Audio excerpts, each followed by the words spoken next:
This week on the podcast, crypto. Time to dive into it. What is it? What's it all about? And should I own it? Here on Phil's Tax Hacks and Other Retirement Facts. Welcome into Phil's Tax Hacks and Other Retirement Facts with CPA and personal financial specialist, Phil Putney. Now let's get rolling with today's show. Hey everybody, welcome into the podcast with Phil Putney and myself here to talk a little crypto this week on the show. We've danced around it for a while, Phil, but time to maybe dive in a little bit and get into the world of crypto conversation. And it works well because you just came back from a little conference and it was a big topic of conversation, right? So absolutely, let's talk about it this week. How are you, my friend?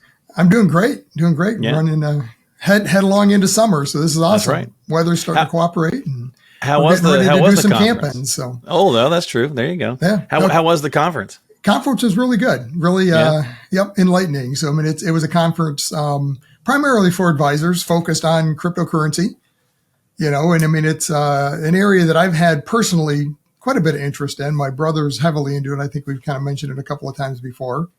He's been dragging me into it for years, trying to get me into it. And I, kicked and screamed and all this is, right. we'll go through some of that, but I mean, it's time. I mean, it's brothers are good for that, aren't they? Yeah, they are. They're good for dragging you into stuff. Sometimes some trouble, but this was this is good trouble. So yeah. My older brother drags me into stuff sometimes as well. So, well, let's jump in. Let's just dive right in here and have a conversation about it. So, I mean, let's start. What is it? I mean, I think that's for a lot of our demographic, obviously retirees, pre-retirees, more people are starting to come around to being okay with it, but it's certainly, and it's been around for a number of years, obviously. Yeah, but it's been around for a decade or more. So but I think mainstream the last 4 to 5 years, and people certainly are still like, okay, what is it? Because most people go, you can't spend it, right? What do you do with it? So what is it? Yeah, and it was funny at the conference. That was one of the things we talked about. Was just the vernacular used in the crypto world is deceptive. No, I shouldn't say deceptive. Just it gives it the wrong label because everyone calls this a cryptocurrency. And at the end of the day, what is it? It's technology. It's software. And a lot of people at its core, right? At its core, that is truly what it is. And it's referred to sometimes as what's called Web 3.0. So we've gone through these various stages of Web 1.0, the very first internet. I mean, it was basically the encyclopedia online where you could search stuff online. There was no interaction with it. It was Ask Jeeves. Do you remember Ask Jeeves? Yeah, exactly. Yeah. And then we went into Web 2.0, which is where we're at today, where you've got Google and all the different interactions, your videos and your interactive. Yeah, there's a lot of interactions that's taking place on Web 2.0 and chat. The AI is now kind of starting to flip that on its head even more. But now you get into Web 3.0, and what is that? It's the web, but it's taking it to the next level of decentralization, because really Web 1.0, everything's centralized. It lives on a computer somewhere. Even though we call it the web, it's not like it lives in outer space somewhere. It's on a server somewhere, right? So right. At the end of the day, the clouds have changed that. Yeah. Yeah. But but it's centralized is the point, that there is a server somewhere that is serving up, so to speak, the websites that we're on, serving up the video podcasting we're doing. I mean, but it's in a central location. Web 3.0, crypto blockchain really is kind of the technology behind it, is decentralized, meaning that there's no one computer. It's a bank of computers across the country, the world even, that is serving up this data and interconnected in confirming data. And that's kind of not to get too deep into it, but kind of at the core, what's going on. So, I mean, truly, what is it? At the core, it's software, it's technology, and that's where it gets a little confusing because we talk about cryptocurrencies. And because is it a currency? Like most people are like, well, I can't go down to the grocery store and spend it. Now, I mean, maybe that stuff is coming. And I know that there's some places on the web now where you can use, and it's been that way for a little bit where you can use some stuff, but it's certainly not the norm. It's not the norm. I mean, so Bitcoin originally, I mean, that was kind of the thought behind it was to really replace, the global currency, because it's at its core, it has some value in that it's, there's a limited number. There's only 21 million coins going to ever be produced, right? So it's not manipulable by some government or whatever it happens to be. So, I mean, that was the original thought. That has value in it, from a standpoint of the limited availability. Right. Oh, yeah, because sure, go look at what it's trading. Why we give it value, right? Go look at what it's trading at, and it'll tell you that, right? It's massive. Yeah. So when you get to a currency, what is a currency? Well, it's a means of exchange, right? So, yeah, anything can, quote unquote, be a currency. Bitcoin originally kind of was thought to be that way, but the challenge that it's run into is that it just can't keep up with the transaction processing needed to really be that.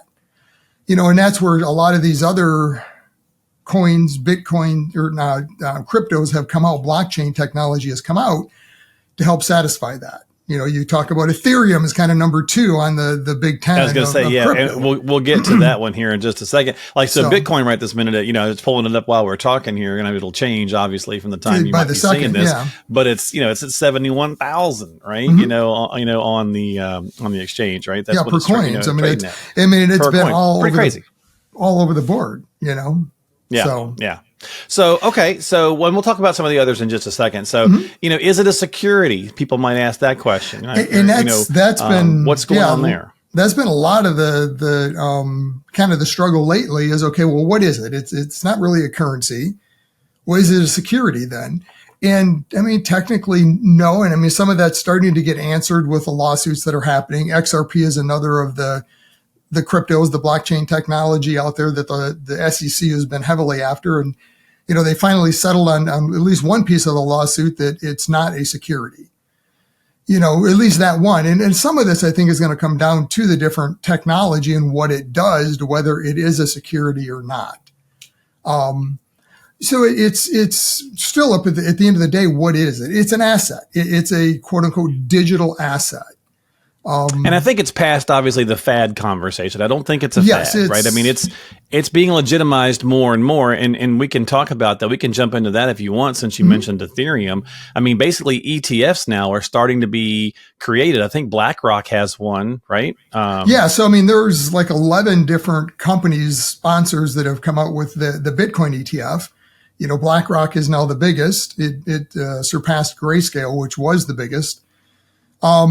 And I mean, I talked to a lot of these providers at this conference too, where they all are lined up behind the SEC now, waiting for approvals to get the Ethereum ETF out there. Same thing. I mean, the technology is there; they've got it all built out, ready to go.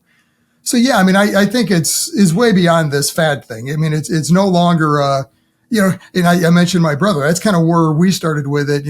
He's been in it more than 10 years, almost probably 15 years. I remember going to lunch with him one time, and he's talking about this new crypto thing. And all this is the greatest, I got to mining and doing all this stuff. And I'm like, what? And you're like, what in the hell are you talking about, man? That's okay. I'll stick to stocks and bonds and, real investments, quote unquote, And I mean, I think that where we're at today, I mean, it's here to stay. So like it or not, I mean, it's here to stay. And I think the reality with it is you need to be better educated as to what it is. Don't listen to the talking heads, because everyone has an opinion, of what it is, and it's bad or it's good, or, it is where we are heading. This Web 3.0 technology is where everything's heading.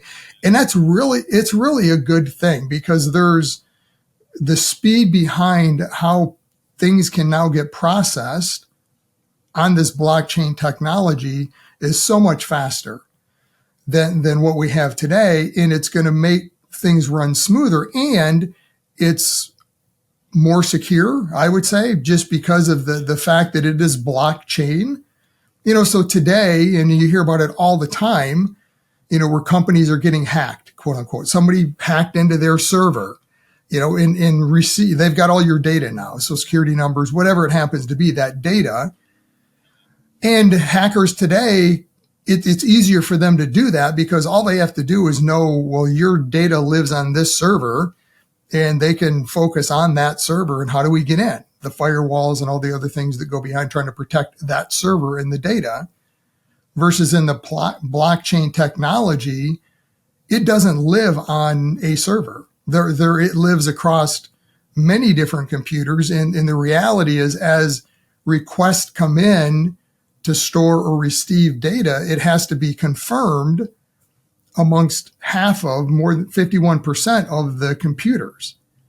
So it no longer becomes a scenario where I want to hack into, XYZ company's database, and here it is, it's on this server, and let's go get it. It doesn't live in a server. It lives on multiple servers, computers across the world, that the only way that they can hack into it and get it is they have to get consensus amongst the majority of computers that are serving or confirming that data up. So, I mean, it's pretty interesting technology once you start to get into it. And it goes way beyond that, even when you start to look at what they call tokenization and now being able to kind of break up different things into tokens and be able to trade them. So I mean, there's some really neat things happening down the road. So, but like any technology, it's scary, right? It's like, I don't know what this is. Exactly. This just doesn't feel right. This is how we've done it. and for basically our demographic and your client base and so on and so forth, really, okay, there's all of that in there. And some people say, hey, this is interesting. I want to learn more about it. I want to get into the weeds. Some are like, okay, this is way above my pay scale. I don't want to deal with it. I just want to know, should I own it or not? Right. Right. And I think that's where these bigger companies that's why the ETFs now are being approved and things are starting to happen, because it's a way, obviously it's all about money, right? So it's a way to maybe do some of this. And so maybe it comes down to having some knowledge and then just saying, okay, is that worthwhile looking at some of these ETFs? So where do you stand here? Yeah. I mean, and it's funny you talk about, the ETFs and that coming around. If you go back and follow some of the heads of these companies, see what they were saying about crypto and Bitcoin 2 years ago, right? Oh, it's evil. It's it's only used for nefarious activity. It's the drug dealers use it. The, sex traffickers use it because it can't be tracked, that kind of stuff. And that's not the case. I mean, if you really dig into it, and that was another interesting point that came out of the conference, is actually, if you look at the amount of transactions from that standpoint, it is a very small percent. It's less than 0.5% or around 0.5% of those transactions are used for that, versus for illicit activity, 2 to 3% for cash transactions. Okay. But the talking heads out there have all made a shift now to where they love it. They, because to your point, it's a way of them making money. Oh, absolutely. And it is just giving that legitimacy to it. The same thing's happening with, if you start to look at some of the institutional investors, pension funds, they're now starting to look at crypto as an asset class. How much should I allocate, if anything, to it? So I mean, that becomes the big question. Right. That becomes a big question even for individuals. It's like anything. It's like, okay, well, if you're going to treat this as an asset class, or you're going to start looking at maybe should I get into something here or there, like anything, you're not going to have 25% precious metals in your portfolio. At least I hope you don't. Right. So you don't want to do the same thing here. Right. So maybe you're looking at 1% or something like that. Yeah. And that's really what it comes down to. Number one is first have education to what it is. Get somewhat comfortable, at least what it is, so you know what you're investing into. And should you or not, really at the end of the day, that's kind of between you and your advisor. Personally, I think it's something that definitely needs to be considered, and has a place in a portfolio going forward, just because it is now giving another asset class that we can get some diversification from. And there's all sorts of studies out there that, are probably between 1% and 5%, so we're not talking, to your point, a 10-15% allocation. It's a relatively small allocation, but there's been a lot of studies out there on what does adding a 1%, 2%, 3% allocation to, in this case, just Bitcoin, because that's got the longest track record of value or pricing, to like a 60-40 portfolio. In running through that, it's been really interesting. It gives you more upside potential.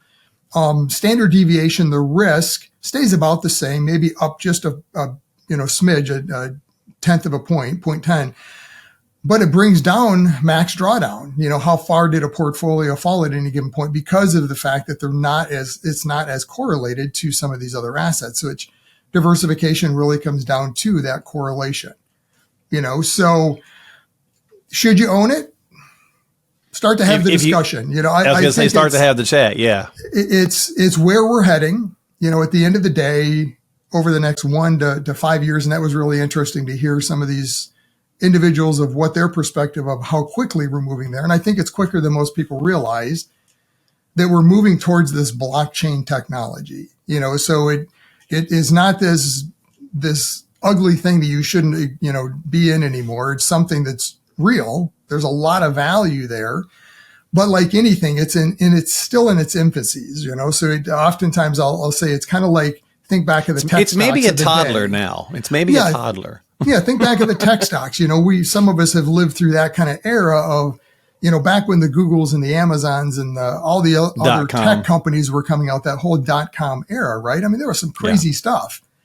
And right. Oh, yeah. A lot of those companies failed, but at the end of it, some big ones came out of it, right? We've got the Microsofts, the Googles, the Amazons. I mean, there's Apples. I mean, massive companies, huge influence in the market and just in technology in the economy. And societally. And that is where we're at in the quote unquote crypto world, right? Is the same things going on. There's a lot of just crazy tokens and things happening, but it's technology. Well, I guess if you do some learning or you do some education or you watch podcasts like ours or there's lots of stuff out there about it from no matter what your age range is. And obviously a lot of people feel like, well, this is something that the younger kids or the younger generation's more into. It still may be worthwhile for older folks as well. Get a little information. And if you do decide you should own it, talk with your advisor because things are changing, right? So do you go on the crypto exchange? Do you look at an ETF? Like what?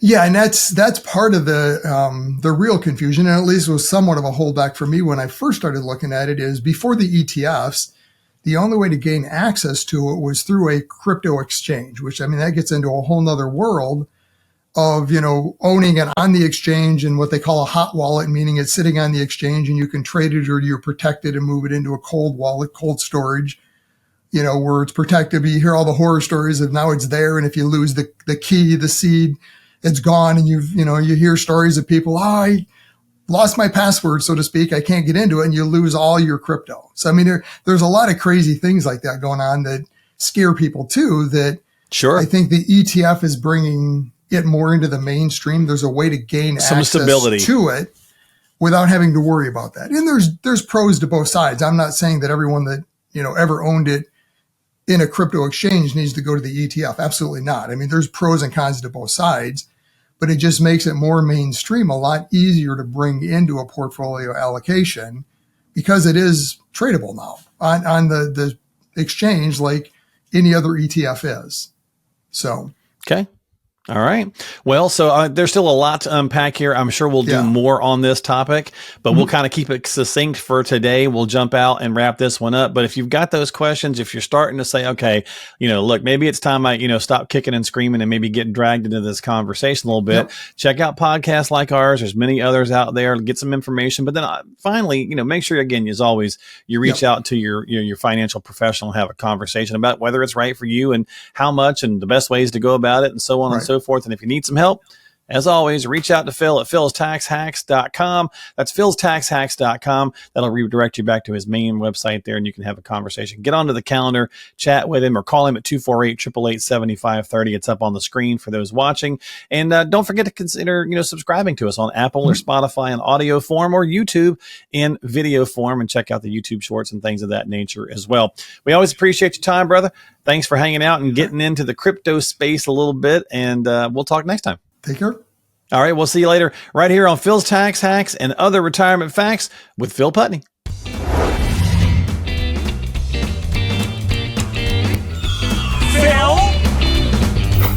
Investment advisory services offered through AFS Wealth Management. The content of this program is provided for informational purposes only and is not a solicitation or recommendation of any investment strategy. Investments and/or investment strategies involve risk, including the possible loss of principal. There is no assurance that any investment strategy will achieve its objectives.